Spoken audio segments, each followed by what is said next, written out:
क्या हाल है दोस्तों। उम्मीद करता हूं कि सब कुशल मंगल होगा।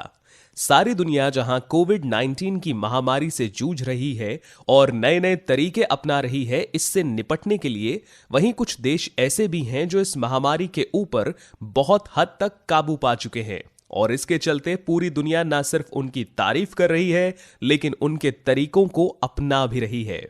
The foreign policies covid global response index ने हाल ही में एक लिस्ट जारी की है जिसमें उन्होंने महत्वपूर्ण नीतियों और वित्तीय क्षेत्रों में राष्ट्रीय नेताओं की प्रतिक्रियाओं के साथ साथ सार्वजनिक स्वास्थ्य निर्देशों और साथ ही प्रत्येक देशों में मामलों और मौतों की संख्या को भी रेखांकित किया है। इनमें से कुछ नीतियां जो लीडरों और सरकारों ने अपनाई हैं वो बाकी देशों के लिए एक अहम सबक साबित हो सकती हैं जो अभी तक इस महामारी से जूझ रहे हैं। यही नहीं, इन देशों द्वारा अपनाई गई नीतियों से हमें भविष्य में आने वाली महामारियों से भी निपटने का रास्ता मिल सकता है। तो आइए जानते हैं कुछ ऐसे देशों के बारे में जिन्होंने अपनी महत्वाकांक्षी नीतियों और तरीकों से कोविड-19 महामारी को नियंत्रण में रखा और दुनिया के सामने एक मिसाल कायम की। न्यूजीलैंड। इस लिस्ट में आपने और किसी देश का नाम सुना हो या ना सुना हो, लेकिन आपने न्यूजीलैंड का नाम तो जरूर सुना होगा क्योंकि पूरी दुनिया में न्यूजीलैंड ने अपने कोविड-19 मैनेजमेंट और कंट्रोल के जरिए एक अलग पहचान कायम की है। ग्लोबल रिस्पांस इंडेक्स के मुताबिक जब कोविड-19 रिस्पांस की बात आती है तो न्यूजीलैंड पहले स्थान पर आता है। द वर्ल्ड हेल्थ ऑर्गेनाइजेशन के डीजी डॉक्टर टेड्रोस अधानम ने अलग से न्यूजीलैंड को पॉइंट आउट किया क्योंकि जिस तरीके से न्यूजीलैंड ने इस कोविड-19 को टैकल किया वो काबिले तारीफ है।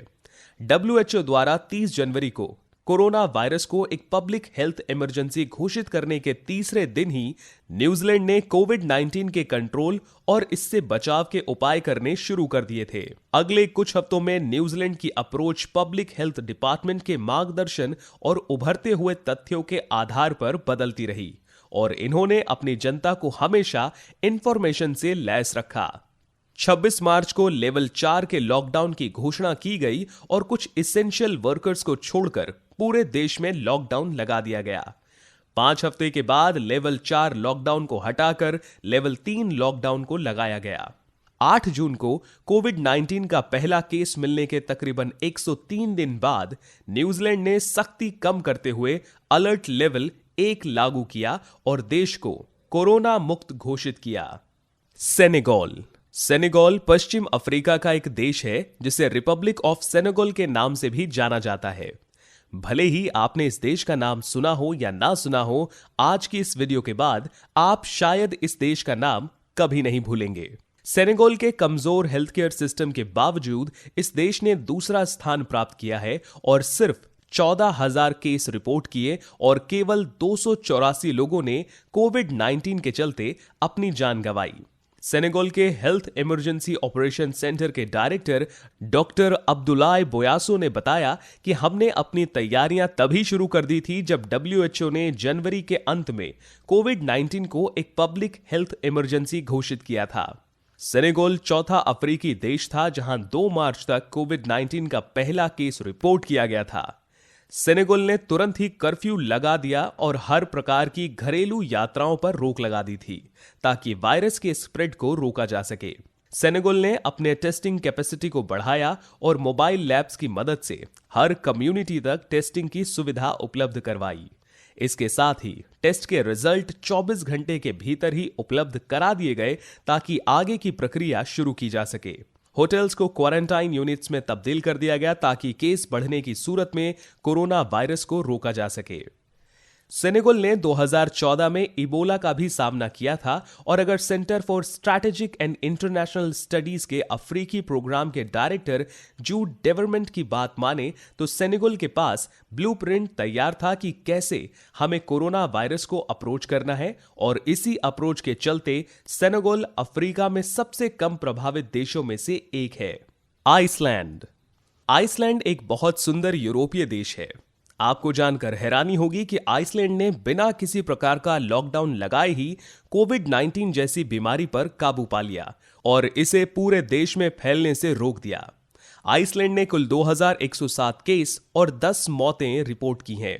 28 फरवरी को आइसलैंड ने कोविड-19 का पहला केस रिपोर्ट किया था, जब एक आदमी इटली से वापस आइसलैंड लौटा था। इतना ही नहीं, आइसलैंड में पहले केस रिपोर्ट होने से पहले ही हॉस्पिटल अपने मरीजों की टेस्टिंग कर रहे थे और साथ ही हर यात्री को क्वारंटाइन किया जा रहा था जो वायरस हॉटस्पॉट से होकर आए थे। 6 हफ्तों के दौरान आइसलैंड ने तकरीबन 50,000 लोगों की टेस्टिंग की, जो कि आइसलैंड की कुल आबादी का 13% हिस्सा है और इसका श्रेय बहुत हद तक Icelandic genetics and pharmaceuticals company के डीकोड को जाता है, जिसने आइसलैंड की टेस्टिंग कैपेसिटी को बहुत हद तक बढ़ा दिया। डेनमार्क। 12 मार्च को डेनमार्क के प्रधानमंत्री मेटे फ्रेडरिक्सन ने अपने देश पर लॉकडाउन लागू कर दिया और इसके साथ ही यूरोप का सबसे पहला देश बना डेनमार्क, जहां लॉकडाउन लगाया गया। जल्दी लॉकडाउन लगाने का डेनमार्क को यह फायदा रहा कि वो लॉकडाउन खोलने वालों में भी सबसे आगे रहा। 17 अप्रैल, जी हां दोस्तों, यही वो दिन था जब डेनमार्क ने लॉकडाउन हटा दिया था और इसके 1 महीने के बाद ही प्राइमरी स्कूल और रेस्टोरेंट भी खोल दिए गए थे। इसमें हमें डेनमार्क के हेल्थ केयर इंफ्रास्ट्रक्चर की भी तारीफ करनी चाहिए, जो कि बिल्कुल सेंट्रलाइज तरीके से काम करता है। डेनमार्क में हेल्थ केयर के खर्च में 85% कीमत सरकार अदा करती है। इसने बड़े अस्पतालों में जल्द और संगठित रिस्पॉन्स का रास्ता खोला, जिनके पास पहले से ही अत्याधुनिक संसाधन मौजूद थे। मेडिकल छात्रों और रिटायर्ड डॉक्टर भी इस महामारी से लड़ने के लिए आगे आए और उन्होंने कोविड-19 उपचार यूनिट्स में अपनी सेवाएं दी। लेकिन इतने रैपिड रिस्पॉन्स के बावजूद कोरोना वायरस ने दोबारा अगस्त में वापसी की, जिसके चलते डेनमार्क ने 16,985 केसेस और 624 मौतें रिपोर्ट की। Saudi Arabia. सऊदी अरब ने भी कोरोना वायरस के बढ़ते प्रकोप को देखते हुए जल्दी उपाय किए ताकि कोविड-19 को पूरे अरब में फैलने से रोका जा सके। देश में टेस्टिंग की सीमित सुविधा होने के बावजूद सऊदी अरब की रोग प्रबंधन अप्रोच काबिले तारीफ रही। इसके चलते सऊदी अरब ने कुल 3,15,722 केसेस और 3,897 मौतें रिपोर्ट की। जैसा कि हम सब जानते हैं, मक्का, जो कि इस्लाम की सबसे पवित्र जगह है, सऊदी अरब में ही स्थित है। यहां हर साल लाखों श्रद्धालु दुनिया भर से आते हैं। इसके बावजूद 28 फरवरी को सऊदी अरब ने कोविड हॉटस्पॉट से आने वाले हर यात्री पर प्रतिबंध लगा दिया, भले ही वह धार्मिक यात्रा पर निकले श्रद्धालु ही क्यों ना हो। 4 मार्च को 2 मस्जिदों को भी बंद करा दिया गया और धार्मिक यात्राओं पर भी प्रतिबंध लगा दिया गया। इसी के साथ ही पूरे देश में मस्जिदों को बंद कराया गया और लोगों को घरों में ही नमाज अदा करने को कहा गया। अगर ग्लोबल मीडिया इनसाइट की माने तो दुनिया में सबसे ज्यादा सोशल मीडिया के यूजर सऊदी अरब के ही हैं और इसी का फायदा सऊदी अरब की सरकार ने लिया। उन्होंने सोशल मीडिया पर बहुत प्रभावशाली अभियान चलाए, जिसमें मास्क पहनने, घर में रहने और फ्लैटनिंग द कर्व के बारे में जागरूकता फैलाई गई।